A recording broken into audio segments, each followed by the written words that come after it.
स्वागत है। आज हम रॉबर्ट ग्रीन की एक काफ़ी चर्चित और विवादास्पद किताब है, शक्ति के 48 नियम।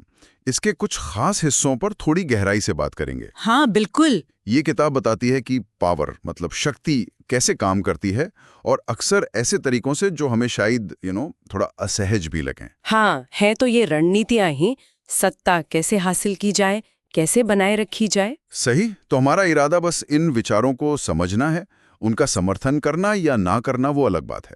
तो चलिए देखते हैं कि क्या है इन नियमों के पीछे। हाँ, ये नियम असल में ऐतिहासिक उदाहरणों से लिए गए हैं और ये सीधे सीधे मानवीय स्वभाव मतलब ह्यूमन नेचर, दिखावे की क्या अहमियत है और हाँ, मनोवैज्ञानिक दांवपेच, इन सब पर बात करते हैं।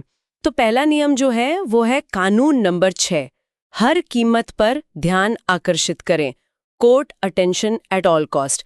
इसका जो मूल विचार है वो थोड़ा चौंकाने वाला है। हाँ, कैसे? किताब कहती है कि गुमनामी से तो बदनामी बेहतर है। मतलब अगर आपको कोई नोटिस ही नहीं कर रहा तो आप पावरलेस हैं, शक्तिहीन। अच्छा, तो जरूरी है कि आप अलग दिखें, चर्चा में रहें, तरीका चाहे जो भी हो, भीड़ में गुम ना हो। हाँ, ये इंटरेस्टिंग है क्योंकि ये पूरी तरह से बाहरी छवि, आपकी इमेज पर फोकस करता है। और ये भी कि जरूरी नहीं कि अटेंशन हमेशा पॉजिटिव ही हो। हाँ, वही तो। पीटी बार्नम जैसे लोग थे ना, वो इसके उस्ताद माने जाते हैं।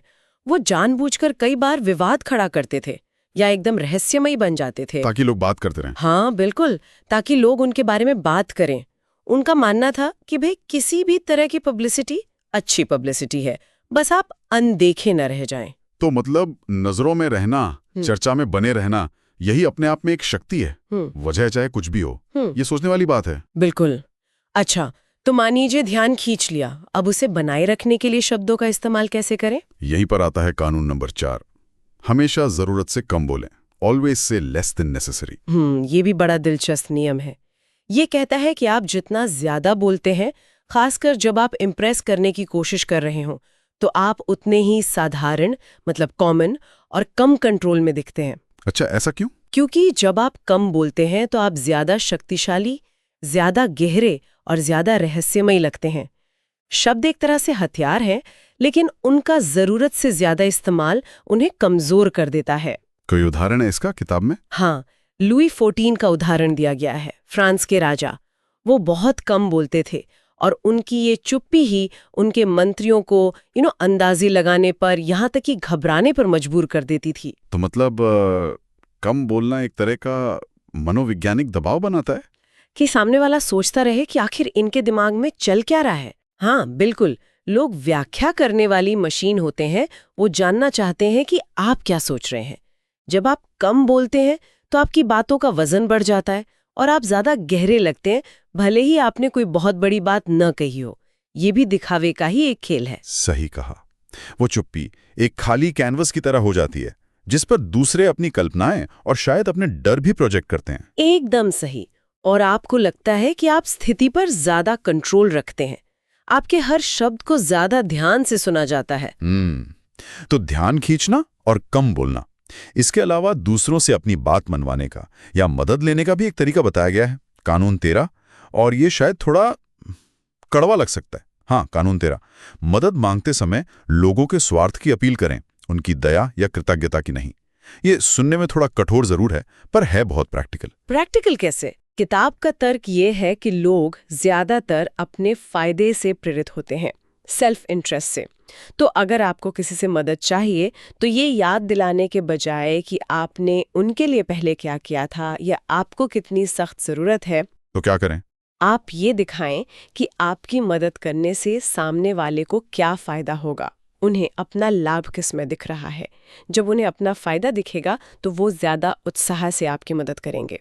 हाँ, जैसे वो एथेंस और कोर्सिरा वाला उदाहरण है ना किताब में। हाँ बिल्कुल, कोर्सिरा ने एथेंस से मदद मांगी, लेकिन उन्होंने पुरानी दोस्ती या एहसानों की दुहाई नहीं दी। उन्होंने क्या कहा? उन्होंने सीधा ये बताया कि अगर एथेंस उनके साथ गठबंधन करता है तो एथेंस की अपनी नौसैनिक शक्ति कितनी बढ़ जाएगी। एक रणनीतिक फायदा दिखाया। और एथेंस ने मान लिया? हाँ, एथेंस ने वो भावनात्मक अपील, इमोशनल आर्गुमेंट को नजरअंदाज किया और अपने रणनीतिक फायदे को चुना। तो ये दिखाता है कि स्वार्थ मतलब सेल्फ इंटरेस्ट अक्सर दया या एहसानामंदी से कहीं ज्यादा पावरफुल मोटिवेटर होता है। बिल्कुल। दूसरों की असली प्रेरणाओं को समझना ये शक्ति के खेल का एक बहुत अहम हिस्सा है। आपको पता होना चाहिए कि सामने वाले को असल में क्या चाहिए। सही बात है। और अंत में एक और नियम जो मुझे काफी सशक्त लगा, वो है कानून 25। खुद को फिर से बनाएं, रिक्रिएट योरसेल्फ। हाँ, ये बहुत पावरफुल आइडिया है। ये कहता है कि समाज आपको जो भूमिका देता है या लोग आपसे जो उम्मीद रखते हैं, उसे चुपचाप मान मत लो। हाँ, अपनी एक नई पहचान गढ़ो, एक ऐसी छवि बनाओ जो ध्यान खींचे, जो लोगों की दिलचस्पी बनाए रखे, जो कभी बोरिंग ना हो। ये असल में आत्मनियंत्रण और छवि निर्माण मतलब इमेज बिल्डिंग के बारे में है। अपनी पब्लिक इमेज को एक आर्ट की तरह देखो, जैसे आप खुद बनाते हो, खुद कंट्रोल करते हो। दूसरों को ये हक मत दो कि वो आपको डिफाइन करें। जैसे जूलियस सीजर का उदाहरण दिया है। हाँ बिल्कुल। जूलियस सीजर ने सार्वजनिक मंच पर, पब्लिक स्टेज पर अपना एक बहुत नाटकीय व्यक्तित्व गढ़ा था। वो जानते थे कि ड्रामा कैसे क्रिएट करना है। और जॉर्ज सैंड का भी जिक्र है शायद। हाँ, जॉर्ज सैंड।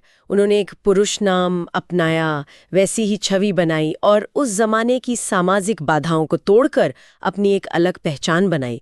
ये दिखाता है कि पहचान कोई पत्थर की लकीर नहीं है, ये लचीली हो सकती है। इसे आप रणनीतिक रूप से ढाल सकते हैं। तो ये पहचान गढ़ना, ये भी एक तरह से शक्ति प्रदर्शन का पावर दिखाने का एक तरीका है। मतलब अपनी कहानी आप खुद लिख रहे हैं। हाँ बिल्कुल, आप नैरेटिव कंट्रोल कर रहे हैं। तो आज हमने ये कुछ नियम देखे, कैसे ध्यान आकर्षित करना है, शब्दों का इस्तेमाल कैसे सोच समझकर करना है, दूसरों के स्वार्थ को कैसे समझना है और अपनी छवि को कैसे नियंत्रित करना है। ये सब तरीके हो सकता है शक्ति हासिल करने और बनाए रखने के। कम से कम इस किताब के हिसाब से तो यही लगता है। हाँ, और ये सारी राजनीतियां कहीं न कहीं मानवीय मनोविज्ञान, ह्यूमन साइकोलॉजी की गहरी समझ पर आधारित है। और ये हमें सोचने पर मजबूर करती हैं। क्या सोचने पर? कि भाई ये राजनीतियां आज की दुनिया में कैसे काम करती हैं। क्या हम अपने आसपास, चाहे वो ऑफिस हो, पॉलिटिक्स हो या हमारे आपसी रिश्ते ही क्यों ना हो, क्या हम इन पावर डायनामिक्स को, शक्ति के इन खेलों को देख सकते हैं? शायद वो उतने साफ न दिखते हों जितने इन उदाहरणों में है। हाँ, शायद वो ज्यादा छुपे हुए तरीकों से, ज्यादा सटल तरीकों से खेले जा रहे हों। पर क्या वो आज भी उतने ही प्रासंगिक हैं? इस पर विचार करना काफी दिलचस्प हो सकता है। विजडम हाउस में हमारे साथ जुड़ने के लिए धन्यवाद, जहां हम आपको सबसे बड़ी पुस्तकों से कालातीत अंतर्दृष्टि लाते हैं। यदि आपको यह पुस्तक सारांश मूल्यवान लगता है तो शेयर और लाइक मत भूलना और विजडम हाउस के लिए सदस्यता ले। उत्सुक रहे और हम आपको अगले वीडियो में देखेंगे।